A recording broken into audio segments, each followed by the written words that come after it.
The Health Secretary is in the studio. Labour's going to go into attack mode on the National Health Service today, saying mismanagement has left the service dangerously understaffed. The party claims that workers are taken for granted. Well, later we'll be asking the Shadow Health Secretary, Jonathan Ashworth, about the plans, but joining us now to defend his record is the Health Secretary, Jeremy Hunt. Good morning to you. Morning. Morning, Piers. Morning, Susanna. Look, the Labour Party have got this outrageous plan to give NHS staff a pay rise you've not given them for years and to make their job safer. Presumably you agree with them, do you? Well, I'd certainly agree that NHS staff do a brilliant job, and we'd certainly like to pay them more than we're able to at the moment. You haven't done it? No, we haven't, because we've had to face a very, very difficult period. But you've given yourselves a pay rise, MPs, repeatedly. Well, ministers have actually given ourselves a pay cut. That's the only pay we have control over.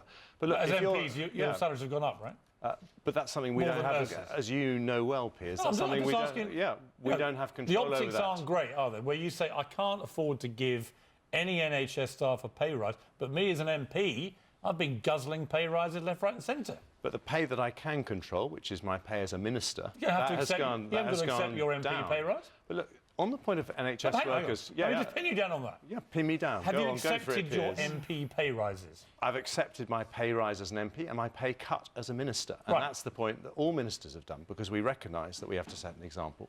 But look, if you want to get more money into the NHS, if you want to pay nurses more, and we all want to do that, then there's only one thing that matters in this election, and that is getting a good outcome for the Brexit negotiations.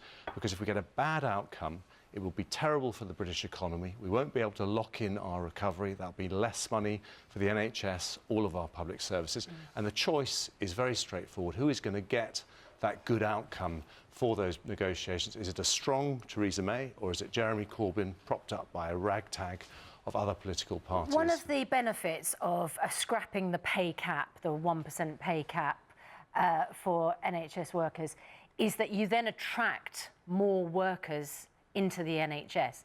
I mean, firstly, you reward our incredible staff who say that they are going above and beyond.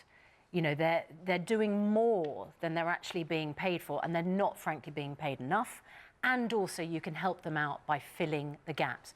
Why on earth can you not find that money to reward what people might argue are the most important workers in our society? Well, I think they are the most important workers. I think they do a fantastic job. But let's be clear... Do you think they're more important than MPs?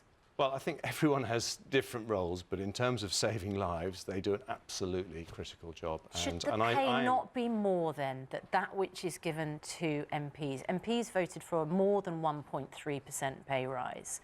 Presumably you did vote for that. We didn't. We don't control our own pay. That was taken away after the MP expenses. But let me say, as far as NHS staff are concerned, they do a fantastic job. But if you look at Labour's plans, they have promised this money. They're saying they're going to do it from cuts to corporation tax. They promised that for 12 other things. They promised it for the schools budget. Yes, and I think it's the insulting thing for NHS staff, Susanna, but you're is in to promise government. them money. You're in government. Yeah. Why can't you find the money to reward our NHS staff? The pay rise that they got, according to the head of health at Unison, for midwives, nurses and cleaners, amounts to around £5 a week. Well, £5 a week for midwives. You've got a crisis in staffing for midwives. Well, we've actually got 1,800 more midwives since 2010, and we've got about 12,000 more nurses on our hospital wards, because we had a massive problem which we inherited at mid-staffs. But we are putting more money into the NHS.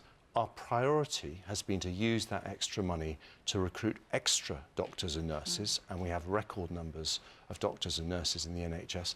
We would love to increase and be more generous with doctors and nurses' pay. But what matters, if we're going to do that, is at this very critical moment for the country, our Prime Minister, straight after this election, is going to be lined up against 27 other European countries who won't necessarily have Britain's best interests at heart. And if we get a good outcome from that negotiation, if we can carry on growing, we can carry on putting more money into the NHS and our public service, and then we can be more generous, and that's the real choice. The key thing, as you said, I think, is Brexit, right? This is what really everyone's voting for, is who do we trust to navigate through these choppy waters. When you saw Sir Keir Starmer yesterday giving the latest version of what Labour's plan is for Brexit, did you emerge clearer about what they want to do? Well, I thought it was a great model, because they were saying that They might accept the final deal, they might not accept it, they might accept free movement. Then you've got Diane Abbott saying that she wants free movement at any cost. And you know what's different about this election is that every single vote for Theresa May in this election strengthens her hands in those negotiations, because they allow her to say in those negotiations that she is going in with the full support of the British people. I get that. And that will get us the best deal.